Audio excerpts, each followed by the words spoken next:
नमस्कार class 11th स्वागत है आप सभी का आपके अपने YouTube चैनल आज़ाद क्लासेस पे। मैं वैभव त्रिपाठी अभी तक इस सेशन में क्लास 11th के लिए एक वीडियो ले आया था, introduction part of economics, and this is the second video of that particular first chapter, that is central problem of economy. बहुत ही इंपॉर्टेंट टॉपिक हो जाता है ये बेसिकली, क्योंकि एक तो ये कंसेप्चुअल भी है और दूसरा अभी तक तो यार ये बोर्ड में जब तक था तो बोर्ड में भी बोर्ड वाले भी पूछते थे, और दूसरी चीज़ की जो मेरी गणित कहती है वो होम एग्जामिनेशन में भी एग्जामिनर आपसे सेंट्रल प्रॉब्लम ऑफ इकोनॉमी से पूछेगा। तो शुरू करते हैं सेंट्रल प्रॉब्लम ऑफ इकोनॉमी के साथ। When we talk about the central problem of economy, तो ये सिर्फ एक कंट्री की प्रॉब्लम नहीं है, ये दुनिया की सारी कंट्रीज की प्रॉब्लम है। इकोनॉमी हम इंडियन इकोनॉमी नहीं पढ़ रहे हैं, वो अगले साल मैं आपको पढ़ाऊंगा क्लास 12th में। 11th में हम इकोनॉमिक्स पढ़ रहे हैं, और ये इकोनॉमिक्स में ये सेंट्रल प्रॉब्लम ऑफ इकोनॉमी सारी की सारी कंट्रीज की प्रॉब्लम है। Whether you talk about Indian economy, whether you talk about American economy, France economy, even China वाले कोरोना इकोनॉमी, ठीक है, सुन रहे हैं तो ये सारी चीज़ें हैं, वो सारी इकोनॉमी के लिए प्रॉब्लम होगी। क्या प्रॉब्लम होगी?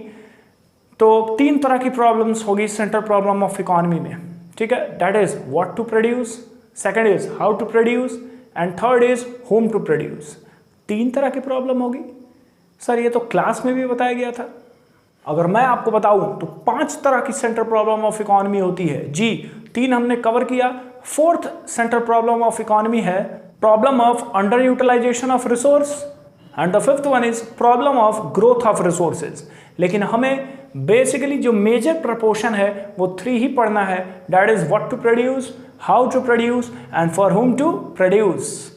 मतलब जान गए कि सर सेंट्रल प्रॉब्लम 5 तरह की है, उसमें 3 तरह की चीजें पढ़नी है। लेकिन ये सेंट्रल प्रॉब्लम ऑफ इकोनॉमी क्या है, इस क्या से पहले क्यों का सवाल आता है कि इसे पढ़ा क्यों जाता है।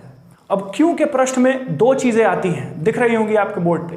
फर्स्ट इज कि ह्यूमन वांट्स हमारी अनलिमिटेड है। समझाया था पिछली वीडियो में भी कि यार हमारी जो वांट्स है वो अनलिमिटेड है। मतलब यार मुझे यही बेस्ट एग्जांपल लगता है कि हम आप जब छोटे होते हैं तो वो लिलीपुट छोटी वाली साइकिल की डिमांड करते हैं, थोड़े से मतलब बड़े हुए लगता है कि यार अब हम मतलब खुद बड़े हो रहे हैं तो हरकुलिस ग्रैंड जेंडर की डिमांड आती है, रेंजर की डिमांड आती है। आजकल तो ये गियर वाली साइकिल भी चल रही है ना मार्केट में, है ना। इसके बाद स्कूटर की डिमांड, मतलब स्कूटी की डिमांड, मोटर बाइक की डिमांड, कार की डिमांड, हेलीकॉप्टर की डिमांड, इतनी सारी डिमांड है। लेकिन क्या आपने कभी सोचा है कि उन डिमांड के अगेंस्ट में हमारे रिसोर्सेज की वैल्यू क्या है? तो हमारे रिसोर्सेज हैं ज़रूर, लेकिन वो लिमिटेड है। It means there is a choice of resources कि हम इन लिमिटेड रिसोर्सेज से कौन कौन सी चीज़ें प्रोड्यूस करें। तो यार एक बात तो स्पष्ट है कि रिसोर्सेज हमारे लिमिटेड हैं, और दूसरी चीज़ उसके अगेंस्ट में हमारे पास जो वांट्स हैं ये अनलिमिटेड है। अब करना क्या होगा, ध्यान से सुनिएगा। इन्हीं लिमिटेड रिसोर्सेज से हमें वो गुड्स एंड सर्विसेज प्रोड्यूस करना होगा जो हमारे इकोनॉमी के लिए बहुत ही बेहद महत्वपूर्ण हैं। और यहीं से जन्म लेती है central problem of economy, that is what to produce, how to produce, and for whom to produce. और व्हाट टू प्रोड्यूस में भी 2 सेक्शंस। पहला we are going to discuss what to produce, जिसमें 2 सेक्शंस हैं। What goods are to be produced and in which quantity. That is very important भाई, कि कौन कौन से गुड्स कोई भी गवर्नमेंट बनाए अपनी कंट्री में और कितनी क्वांटिटी में बनाए। और ये गुड्स डिसाइड होने चाहिए लोगों के डिमांड पे, सोसाइटी के वेलफेयर पे, और इकोनॉमी के डेवलपमेंट के बेसिस पे। मतलब यार कौन कौन से गुड्स बनाओगे? वार गुड्स चाहिए यार, बिल्कुल चाहिए। फूड चाहिए, ब्रेड एंड बटर चाहिए, मतलब मोबाइल फोन्स वगैरह इलेक्ट्रॉनिक आइटम्स चाहिए, बिल्कुल चाहिए। बुक्स, पेपर, बुक्स, किताब जिससे तुम्हें बेहद ही लगाव है वो चाहिए। पिज्ज़ा बर्गर चाहिए। तो जितने भी गुड्स हैं, whatever necessary goods is there, that has to be produced, ठीक है। और कितनी क्वांटिटी में चाहिए वो भी हमें देखना है। बेसिकली मैं तुम्हें लाना चाह रहा था 2 तरह के गुड्स में, that is consumer good and second is capital goods. Consumer goods वो होते हैं जो कंज्यूमर उसे कंज्यूम करता है अपने वांट्स को डायरेक्टली सेटिस्फाई करने के लिए। यहीं अगर बात करें कैपिटल गुड्स की, तो capital goods is just purchased by producer to invest in his business और productive activity to produce further goods and services. तो इन लिमिटेड रिसोर्सेज के बीच में अब आपको डिसाइड करना है कि हम कंज्यूमर गुड्स के लिए जाएं कि कैपिटल गुड्स के लिए जाएं। और अगर आप कंज्यूमर गुड्स को ज़्यादा प्रोड्यूस करते हैं तो आपको कैपिटल गुड्स का सैक्रिफाइस करना पड़ेगा, और वहीं अगर आप कैपिटल गुड्स को ज़्यादा प्रोड्यूस करते हैं तो कंज्यूमर गुड्स का सैक्रिफाइस ज़्यादा करना पड़ेगा। तो पूरा कॉपी नहीं भर के आना है एग्जाम में, कॉन्सेप्ट होना चाहिए। इतना लिखोगे एग्जामिनर आपका खुश हो जाएगा, होम एग्जामिनर। बात करते हैं second central problem of economy पे, that is how to produce. Now once it is decided कि कौन कौन से गुड्स हमें बनाने हैं, कितने क्वांटिटी में बनाने हैं, ज़्यादा कंज्यूमर गुड्स बनाने हैं, ज़्यादा कैपिटल गुड्स बनाने हैं, ज़्यादा ड्यूरेबल गुड्स बनाने हैं, ज़्यादा नॉन ड्यूरेबल गुड्स बनाने हैं, सेमी ड्यूरेबल गुड्स बनाने हैं। ये जो ड्यूरेबल नॉन ड्यूरेबल बोल रहा हूँ ये डिस्क्रिप्शन में है, एक बार पढ़ जरूर लेना मेरे भाई। तो अब डिसाइड हो गया कि कितने गुड्स बनाने हैं, किस क्वांटिटी में। नाउ द थिंग इज कैसे बनेगा ये, कैसे मतलब कैसे बनेगा, कैसे, how this goods will be produced. याद रखिएगा दो टेक्निक्स है, first is labour intensive technique and second is capital intensive technique. Labour intensive technique, आज वैसे मैं बता दूं यार कि तारीख 1 मई है और मैं वीडियो शूट कर रहा हूं तो आज लेबर डे भी है, तो चलिए अच्छी बात है, लेबर पे डिस्कशन करते हैं। लेबर इंटेंसिव टेक्निक क्या है? Where the means of production is produced with more labour and very less capital.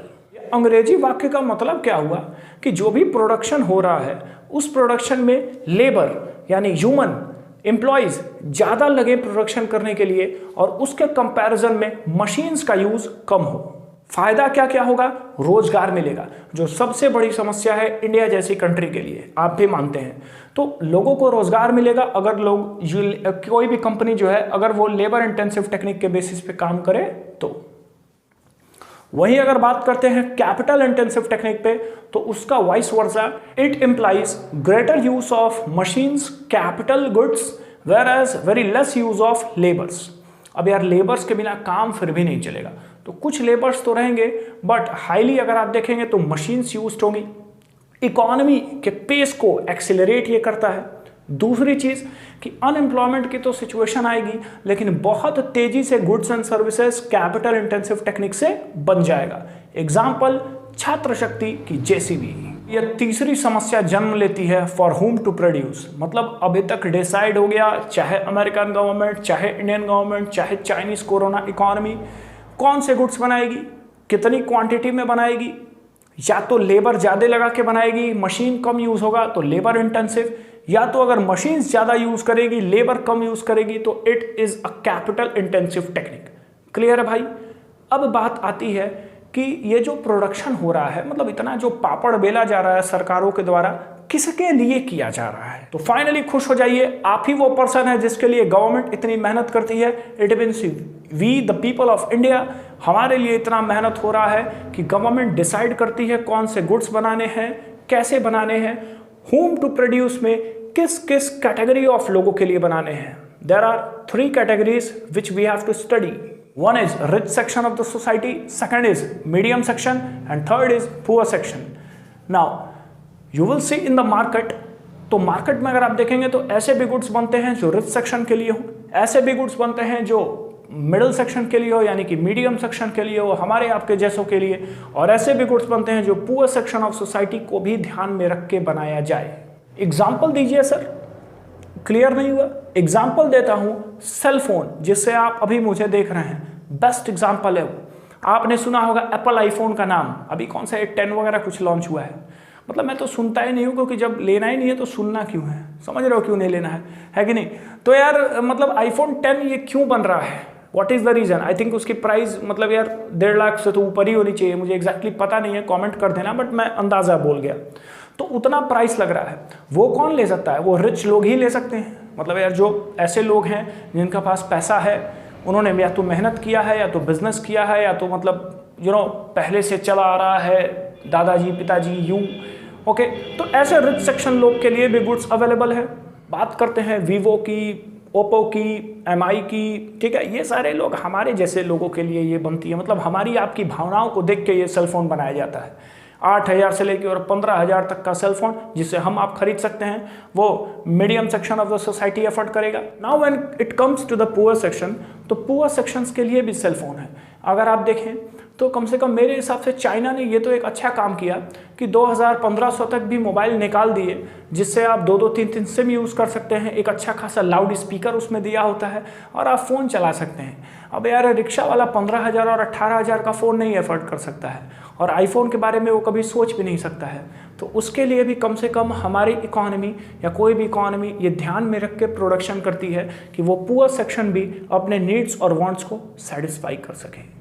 थोड़ी टची लाइन थी, लेकिन ठीक है, गवर्नमेंट ये सारे के सारे प्रोडक्शन करती है हमारे आपके जैसे लोगों के लिए, ठीक है। हालांकि पुअर सेक्शन को गुड्स बनाने के लिए इकॉनमी को कभी कभी लॉस भी होता है। मतलब अगर मैं एग्जांपल दूं, 1500 और 1000 रुपए का फ़ोन अगर खाली किसी इकॉनमी में बनता है तो उसका मतलब कि इन्वेस्टमेंट कम ही होगा, और इन्वेस्टमेंट कम होगा तो आपको कहीं ना कहीं इकॉनमी में प्रॉफिटेबिलिटी कम होगी। But here government does it so for the social welfare and to bring equality in the economy. Video अगर पसंद आई तो शेयर ज़रूर करिएगा। मिलते हैं अगले वीडियो में PPC के साथ। Thank you.